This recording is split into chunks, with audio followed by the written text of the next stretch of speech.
Hello friends, आपका मेरे channel पर स्वागत है। तो चलिए आज हम जो है वो 11.2 के बारे में पढ़ते हैं।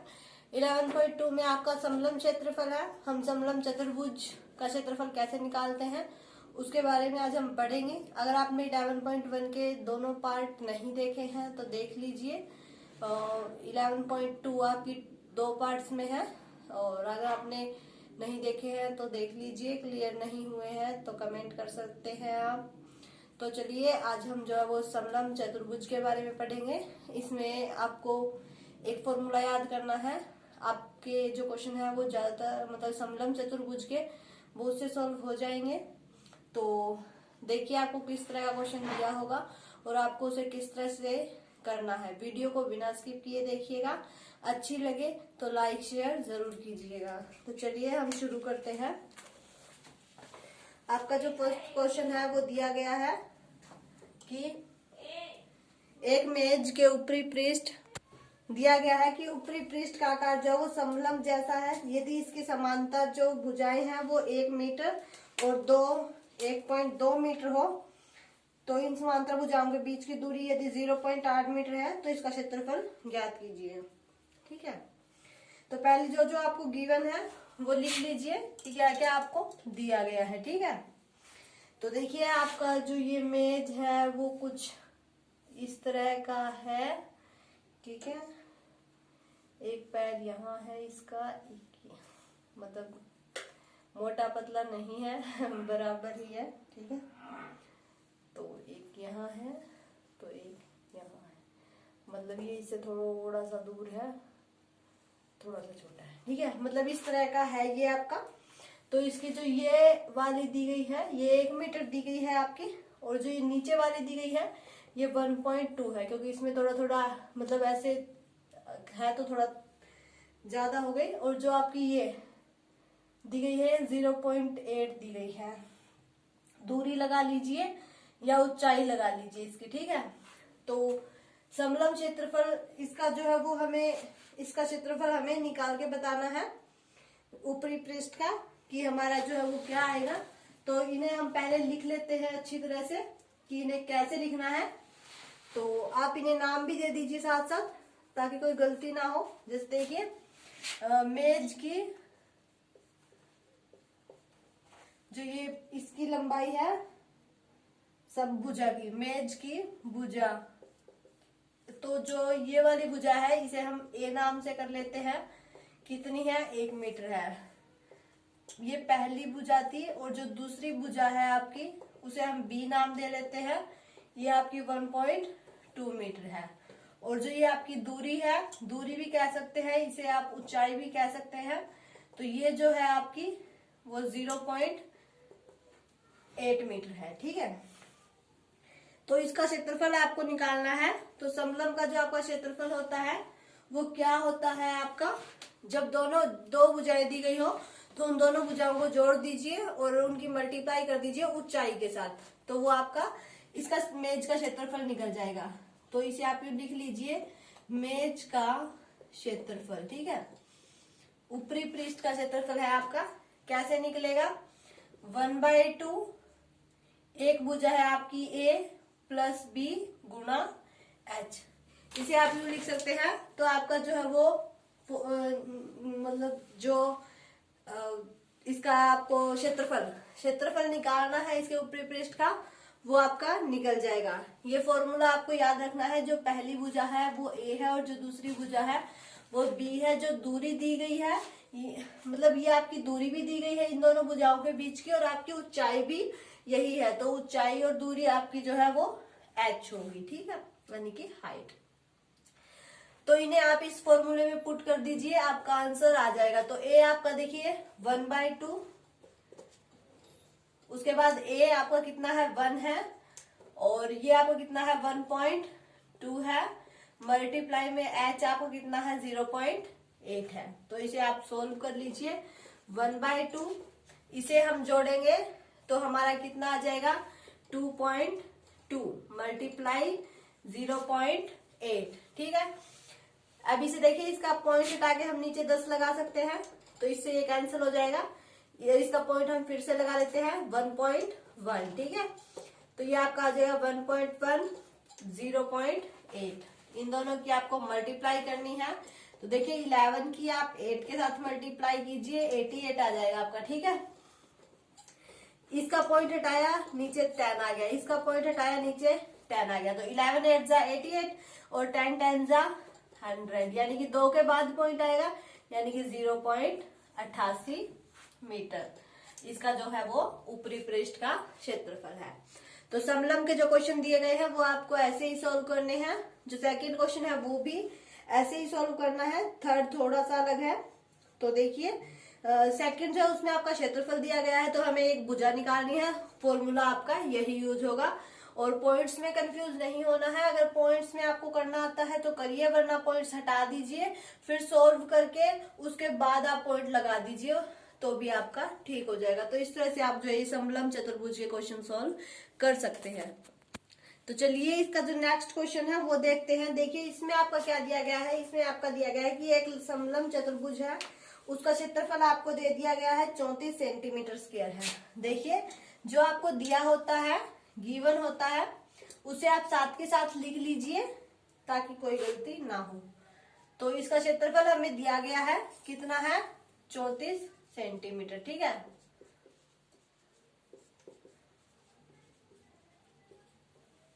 फिर इसकी ऊंचाई हमें दी गई है, ऊंचाई हाइट हमें दे दी गई है, कितनी है, 4 सेंटीमीटर, ठीक है।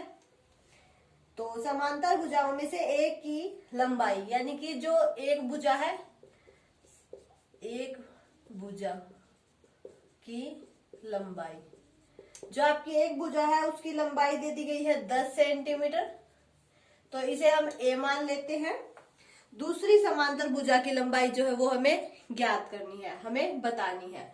यानी कि जो दूसरी भुजा होगी हमारी उसकी लंबाई हमें बतानी है, यानी कि जो बी था हमारा वो हमें बताना है। तो समलंब चतुर्भुज का क्षेत्रफल हम कैसे निकालते हैं, क्षेत्रफल is equal to 1/2 a plus B गुणा h, ठीक है। ऐसे ही निकालते हैं ना। अब आपको जो जो दिया गया है वो लिख लीजिए। जैसे आपको क्षेत्रफल दिया गया है, क्षेत्रफल लिख लीजिए 1/2, एक भुजा दी गई है वो लिख लीजिए 10 प्लस बी हो जाएगा, मल्टीप्लाई हाइट लिख लीजिए 4 सेंटीमीटर, ठीक है, लिख लिया। अब इसे आप सोल्व कीजिए। ये 30 यहाँ मल्टीप्लाई में है, इधर ले आते हैं इसे, डिवाइड यहाँ डिवाइड में है, इधर आएगा तो मल्टीप्लाई में हो जाएगा। ये आपका 10 प्लस बी मल्टीप्लाई 4, ठीक है। 2 4 जा 8, 2 3 जा 6। तो इसे आप या तो अंदर मल्टीप्लाई कर लीजिए या ये 4 मल्टीप्लाई में है तो इसे यहाँ डिवाइड में लिए, ठीक है। कैसे ही कर लीजिए, प्लस 4b, तो 4b 68, ये 14 इसके पास आ जाएगा तो -14, तो 4b इज इक्वल टू 8 28, तो b इज इक्वल टू 28/4, 4 7 जा 28, b की वैल्यू आ गई आपकी 7। तो b हमारा क्या था, दूसरी भुजा थी।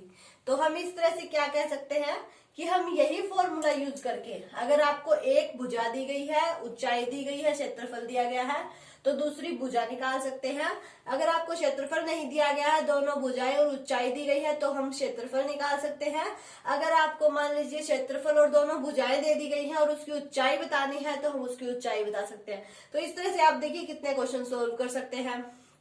अगर एक भुजा की लंबाई निकालनी हो वो निकाल सकते हैं, ऊंचाई निकालनी हो वो निकाल सकते हैं, क्षेत्रफल निकालना हो तो वो भी निकाल सकते हैं। यानी कि बस आपको एक जो है ये याद करना है और आप जो है वो क्वेश्चन आसानी से सोल्व कर सकते हैं, ठीक है। तो नेक्स्ट क्वेश्चन देखिए, उसमें आपको थोड़ा सा अलग तरह से दिया गया है। जैसे समलंब के आकार का एक खेत है, ABCD है उसकी लंबाई, ठीक है। मान लीजिए ये खेत है आपका, तो ये ABCD हो गई आपकी, ABCD, ठीक है, हो गई। कि इसकी लंबाई जो है वो पूरी वो 120 है, ठीक है। इसकी पूरी लंबाई कितनी है, 120 है, ठीक है, 120 सेंटीमीटर। तो ठीक है, और बाकी आपके दिए गए हैं BC जो दी गई है वो आपकी 48 मीटर दी गई है, CD आपकी 17 दी गई है, AD 40 दी गई है और ये हमें बतानी है। ये देखिए ये आपकी ऊंचाई भी हो जाती है, तो जब हमारी ये निकल जाएगी तो हमारी साथ में हाइट भी निकल जाएगी। और जो ये आपकी पूरे खेत की लंबाई दी गई है 120 मीटर, 120 मीटर, तो इसे आप जो है वो परिमाप भी कह सकते हैं इस खेत का, कि इस खेत का परिमाप आपका कितना है 120 मीटर। तो देखिए जब हम इसकी चारों भुजाएं जोड़ देंगे और इक्वल में परिमाप कर देंगे तो इससे हमें एक भुजा की जो है वो लंबाई निकाल सकते हैं, क्योंकि इसने कहा है कि पूरे खेत की लंबाई हमारी ये है। तो जब 3 भुजाओं की लंबाई ये है तो ये तीनों भुजाएं हम इसमें से माइनस कर देंगे तो चौथी भुजा हमें मिल जाएगी। तो इसे आप यूं लिख सकते हैं कि परिमाप जो है वो हमारा इक्वल होगा किसके, AB BC CD DE, ठीक है। तो परिमाप आपका यानी कि लंबाई कितनी दी गई है टोटल 120 मीटर, ठीक है। तो AB जो है वो AB तो हमें निकालना है, ठीक है। और BC आपका कितना दिया गया है 48 दिया गया है। CD कितना दिया गया है 17, DA कितना दिया गया है 40, ठीक है। तो ये टोटल आपका देखिए कितना हो जाएगा, ये तो हमारा 120 मीटर इजिकल टू AB, ये भी सारे मीटर्स में ही है, तो 40 और 40 80 90 100 105, तो ये आपका टोटल हो गया 105 मीटर। तो इसे हम यहाँ माइनस कर देते हैं, 120 मीटर माइनस 105 मीटर इक्वल आ जाएगी हमारी AB, यानी कि AB की जो लंबाई है वो हमारी आ जाएगी। तो AB जो है वो आपका आ जाएगा 15 मीटर, यानी कि जो इस भुजा की लंबाई है आपकी वो कितनी है 15 मीटर है। तो देखिए हमें सारी भुजाओं की लंबाई मिल गई कि किसकी कितनी है, टोटल लंबाई हमें जो है वो पता है। तो अब हम इसका क्षेत्रफल आसानी से बता सकते हैं, ठीक है।